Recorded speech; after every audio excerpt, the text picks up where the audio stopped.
Thanks for joining us with Lowitja Live. Before we start, I'd just like to acknowledge the traditional custodians of the lands we're all on today. This is being shot on Ngunnawal and the Ngambri land, and I want to pay my respects to elders past and present, extend that respect to all Aboriginal and Torres Strait Islander people that are with us, and everyone else for joining us. And we've got Lisa Whop, who is a Torres Strait Islander woman from Mabiac, and she's currently at the ANU, which is the Australian National University. Can you tell us a little bit more about yourself?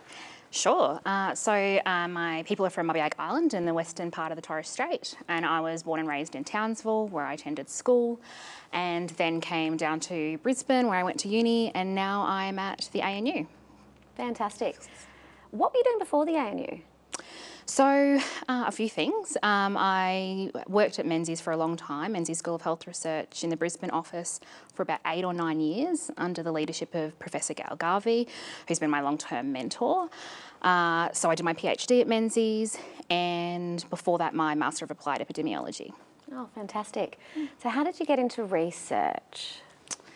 Probably a series of good mistakes is how I would characterise it. I guess after school I did biomed and I thought maybe I'd go on to do medicine, and quickly realised that one-on-one with a patient wouldn't work well for me and my personality type. So decided that perhaps working in a lab would be much better suited.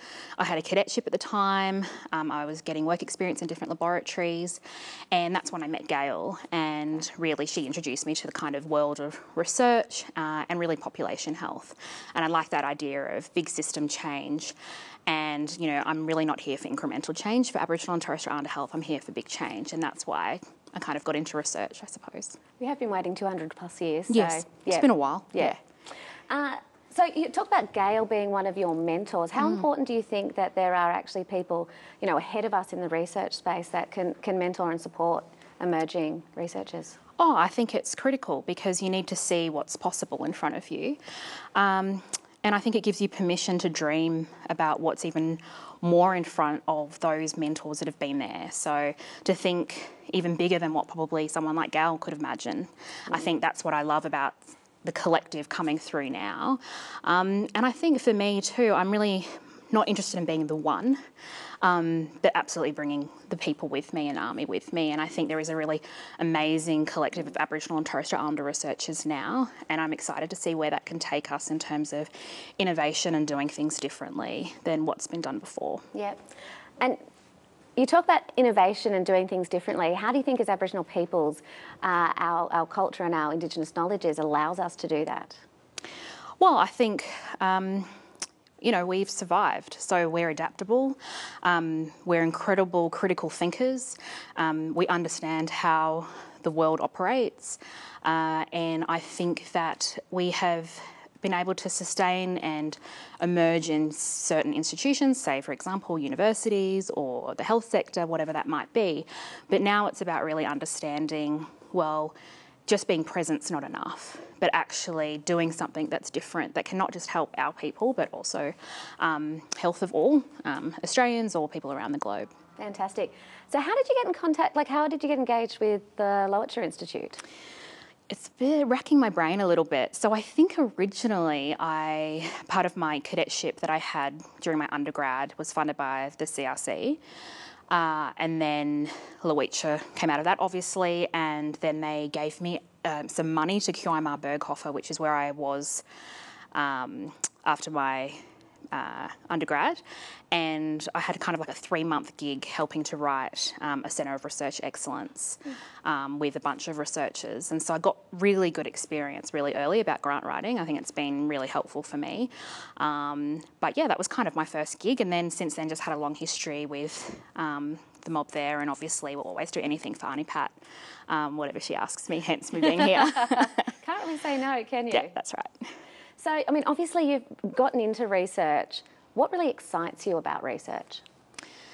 Oh, I think there's a lot. I think just the possibilities. There's not a day that goes by that I don't acknowledge or understand how privileged I am to be able to think and spend time reading the way that researchers are allowed to do, and understand the way in which I'm positioned in this place.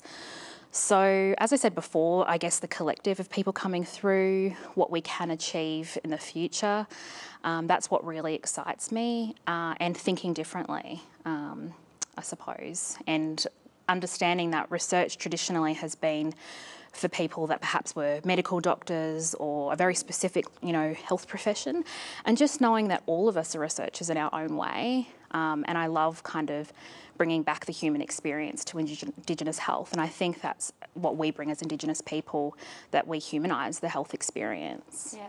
So lots of people think research is over there, it's really big, and you mentioned that, we're all researchers in our own way. Do you want to just unpack that a little bit?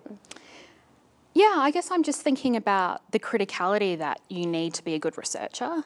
And on the way over here, I was listening to Barker and just her understanding of the world, and she's a rapper, and obviously she's had experiences that some of us have or haven't had, but her ability to critically think and understand how race works in this place, which obviously is a very important part of being an Indigenous researcher, just reminds me that you don't have to be in an institution to be a researcher.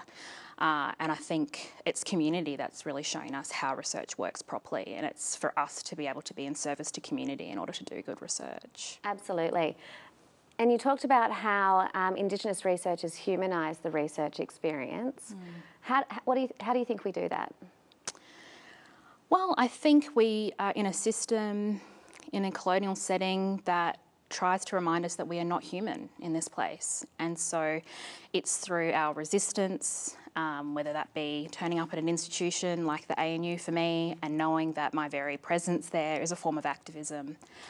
But I think that it's the stories, the staunchness of generations that remind people that we're not a dying race and we're here to stay, and we've got a lot to offer. So I suppose rethinking that we are always going to be in this deficit place is just not what I experience of my family, of Aboriginal and Torres Strait Islander colleagues. I know that we are more than that, and so that is what I think Indigenous health does. It humanises the story. Yeah, and absolutely humanises the story, and we are more than the sum total of our statistics, and much, much more. Yeah. You're talking about activism. Do you see research as an act of activism? Yeah, absolutely. I see it as our activism. It's completely resists what people like to accept of us. And I think our very presence disrupts that notion of who we are and what we're capable of. And it shows that there are different ways, and we won't be categorised continually the way that we have. So absolutely I see it as activism. Yeah, and I think kind of understanding how institutions work and thinking about ways in which they could be disrupted makes it a very interesting place to be a black researcher in a white institution. Absolutely. You also talked about how research can bring benefits to community and people. What do you think Indigenous researchers can offer the mainstream community more broadly? It's a good question. I think the power in collectivism, I think, is probably that what we can bring, a different way of thinking, and not just about the individual advancement. That actually, if our communities and our families are strong, that individually we're strong. I think that's what Indigenous people in general can bring, but also how we can learn about proper governance and protocol, and respecting that people have particular roles to play in community. I think for me that reminds me about my own place within my own community, my obligations to my community, but also those generations that are yet to come. Yeah. It's about that accountability, isn't it, back to community? Definitely. Because you know your mum's calling you if you step out of line. Yep. Is there anything else you want to add about the research process, or anything you want to share for younger people thinking about coming forward into the research space? Sure. I was at a school recently, actually, with some young Aboriginal girls, and they said to me, "Is this what you do? Is this what you do? You just go around talking to blackfellas?" And I was like, "Yeah, it's so good." And I think just that we can do whatever we want to do. And that excites me because I think that for too long we've been really siloed in our approach, and we're going to have young, staunch kids coming through, and they're going to show us what's possible, even beyond what we can dream right now.